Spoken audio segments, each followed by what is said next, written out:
Próximo. Damián, ¿cómo va? Bienvenido.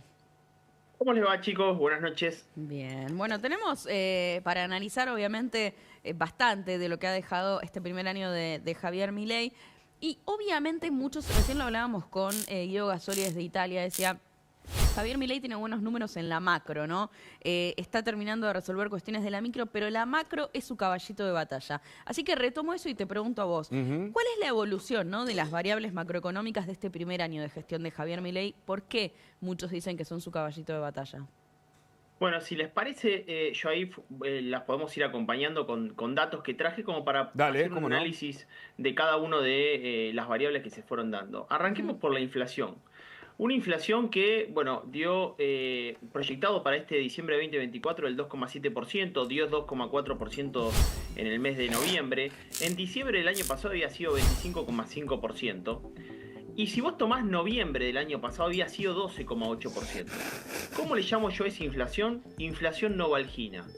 Ustedes, señores televidentes, recordarán que cuando éramos chicos nos daban novalgina para que no suba la fiebre. Sí. Esa inflación para bajarla. del 12,8% de noviembre todavía era reprimida, porque tenía precios cuidados, precios controlados, tenías todas las tarifas de servicio pisadas, las públicas y las privadas. Así que 12,8%, que era alto, en realidad era bajo. Y todo se distribuyó a partir de los meses subsiguientes. Por lo cual, efectivamente, la inflación novalgina todavía la estás pagando en el año 2024. Y la pagaste en diciembre, ¿cuál fue la primera corrección? De decir, che, dale un poquito menos de dosis a la novalgina, el tipo de cambio, que es el próximo dato que vamos a ver en cada una de las placas. ¿Por qué? Vas a ver la interanual, vamos siguiendo cada una de las placas, vas a ver primero la interanual, y ahí vas a ver 211% en diciembre, estaría cerrando en diciembre de 2024, entre 118 y 123% es lo que proyecta el mercado, así que sería una baja de 88,4%. Reitero,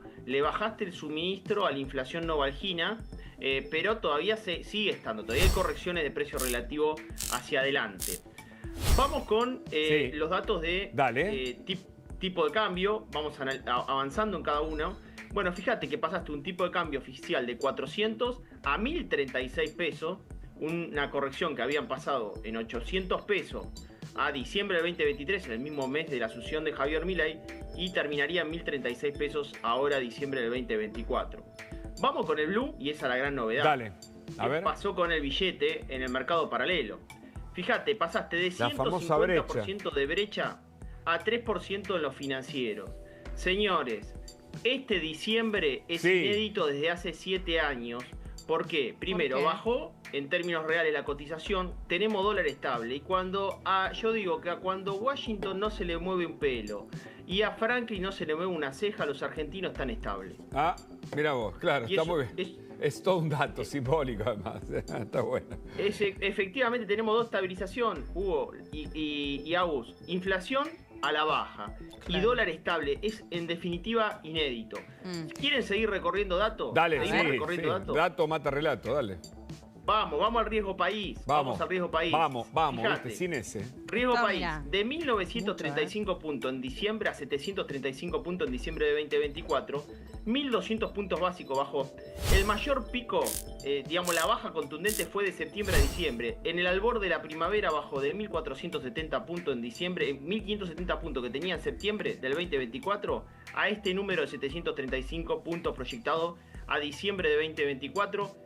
1200 puntos la baja interanual y casi cruzando el umbral, porque vieron que está muy cercano a los 700 puntos. De los 700 puntos, eso sería ya las puertas de acceso a los mercados internacionales de deuda. Este es un muy buen dato para el gobierno porque tiene una deuda curva soberana por delante para cubrir en el 2025 superior a los 20.000 millones de dólares. Y me imagino que también son datos positivos para posibles inversiones, ¿no? Las que el gobierno está firmando con distintas empresas en el mundo y puede eso también, imagino, augurar un crecimiento de la economía en el próximo año.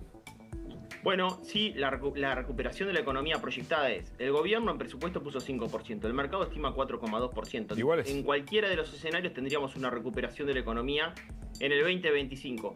¿Quieren seguir transitando las aguas de la macro? Dale, después iremos a la micro. Sigamos navegando por la macro.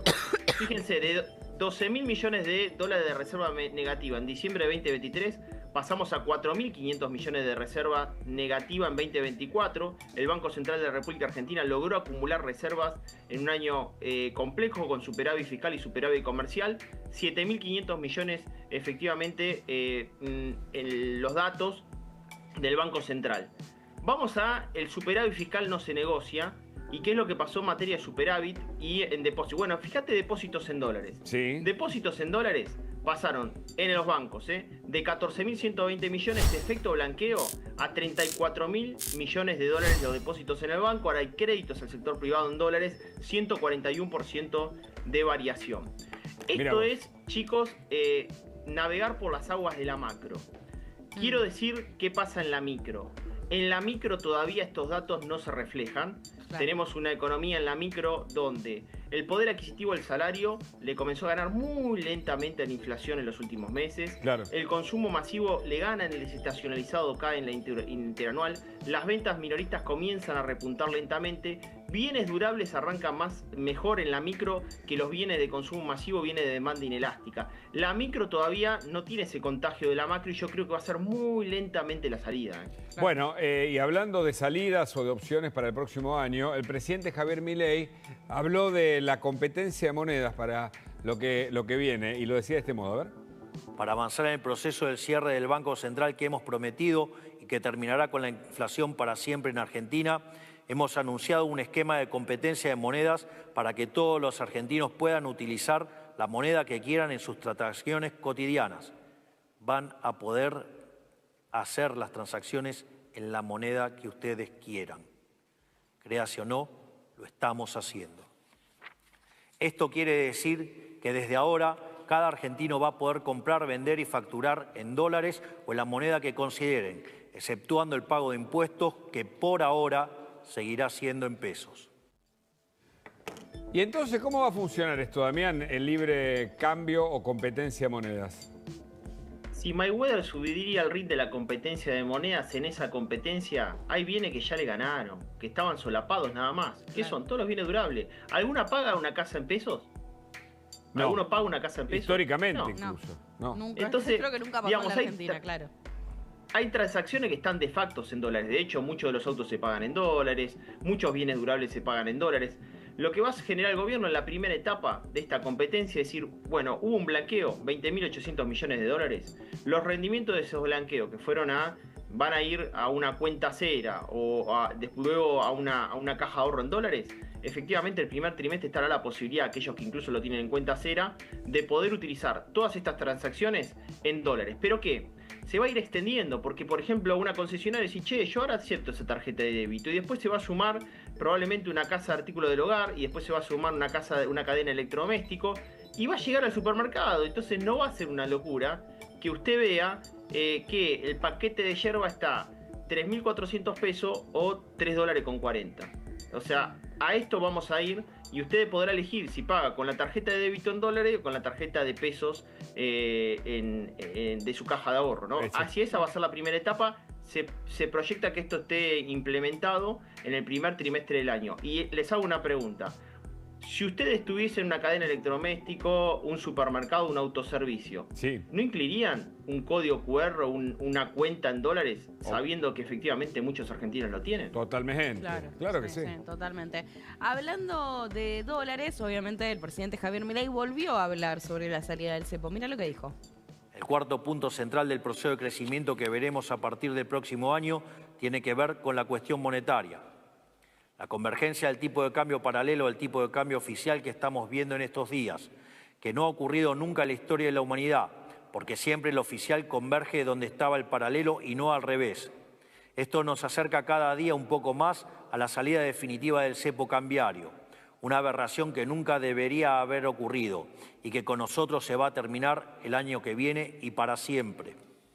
Para ello, estamos trabajando en una solución definitiva para el problema de los stocks del Banco Central, que puede darse ya sea a través de un nuevo programa con el Fondo Monetario o a través de un acuerdo con inversores privados. Bueno, esa es la definición que deja el presidente Javier Milei sobre la salida del cepo. ¿Qué perspectivas ves vos, Dami? ¿Qué ves para el 2025 con esto que plantea Milei? Cuando dice los stocks del Banco Central, fácil. que haya más dólares en la Reserva del Banco Central de la República Argentina respecto de la cantidad de peso. Que efectivamente Argentina logre tener los dólares necesarios ante una eventual situación de algún argentino que diga, che, mirá, yo quiero dólares, no quiero pesos, acá los tenés. Entonces, que evites cualquier tipo de tensión cambiaria en el mercado ante un eventual levantamiento del cepo. ¿Y el comportamiento de la gente hoy es ir al dólar, que lo ven como barato, o es ir a alguna inversión? No, dos situaciones. Blanqueo, efectivamente fue inversiones. Pero, por ejemplo, cobro de aguinaldo, que el año pasado tenía dos destinos, que eran estoqueo del supermercado y dólar. En el caso del toqueo del supermercado, dentro de 10 opciones que nosotros le preguntamos a un panel de argentinos de 3.200 casos, fue al último puesto. Y el billete, que estaba en el primer puesto el año pasado, pasó a tercera o cuarta posición. ¿Por qué? Bueno, porque efectivamente aquel que apuesta a una estabilidad cambiaria busca rendimientos en pesos o rendimientos e inversión en el mercado financiero. Y aquellos que efectivamente dicen, che, yo la verdad que tengo duda, siempre aposté el billete. La cultura monetaria argentina, chicos, no se desprende de la mente de los argentinos después de destrucción del peso y nuestra moneda, cíclicamente. Bueno, aquellos que efectivamente todavía tienen duda, van al billete porque piensan que el dólar está muy barato, que está retrasado y que efectivamente la estabilidad cambiaria no va a estar presente en el 2025. Ahora, yo digo una cuestión. El que apostó al dólar, por lo menos este año, perdió mucho en términos de otros rendimientos. ¿Y cuál sería el fenómeno por el cual el tipo de cambio podría saltar? Primero, que no se cumpla la perspectiva de superávit fiscal, que no creo que el presidente de la Nación negocie. No es negociable, que haya un excedente de peso en el mercado y que caiga la demanda del peso en Argentina. Y no veo esa posibilidad si mantiene la base monetaria neutra. Y la tercera situación, que no entren dólares por la cuenta financiera, que sería justamente para pagar la curva de deuda soberana. Si algunas cosas en forma combinada esto no se da, bueno, probablemente tengamos tensión cambiaria. Si no, es difícil que eso suceda a lo largo del 2025, no lo digo yo, lo dice el mercado, que proyecta corrección cambiaria en el orden de los 1.280 pesos por dólar. Un tema, Dami, del que se habla mucho tiene que ver obviamente con la reforma impositiva. Hay muchos que están a la espera de que algo de ese estilo ocurra, y sobre eso habló el presidente Javier Milei también y dijo lo siguiente. Mi equipo está terminando en estos días una reforma impositiva estructural que reducirá en un 90% la cantidad de impuestos nacionales y le devolverá a las provincias la autonomía impositiva que nunca debieron haber perdido.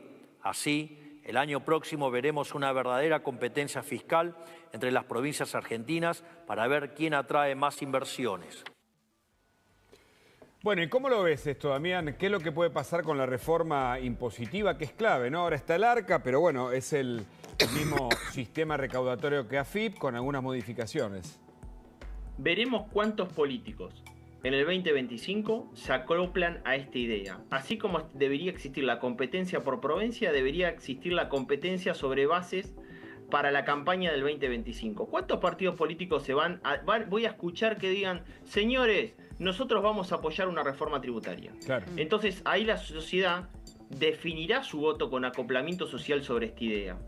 La realidad que para mí va a ser base de la campaña, porque para llevar una reforma tributaria necesitas el Congreso de la Nación Argentina y necesitas mayorías que aprueben esa idea para una reforma tributaria integral. Por lo cual es muy importante para el gobierno tanto la normalización cambiaria, el levantamiento del cepo, como la perspectiva de reducción impositiva a partir del superávit fiscal. Pero ¿por qué dice que compiten, Hugo? Porque efectivamente también necesitas acuerdos con las provincias y con los municipios. Mira, yo esta mañana colocaba en mi cuenta de X, en los municipios tenés 27 tasas municipales distorsidas. En realidad son más las tasas. Llegan a 117 tasas municipales, ¿no? Está claro, pero esta semana eliminaron, por ejemplo, de San Isidro, la tasa de remoción de paneles de abeja. ¿Ustedes pueden creer que te cobraban una tasa por los paneles de abeja en San Isidro? ¿En serio? Esto no es joda, chicos, ¿eh? Bueno, esto tiene que salir a la luz y tiene que ser reformado. Muchas gracias.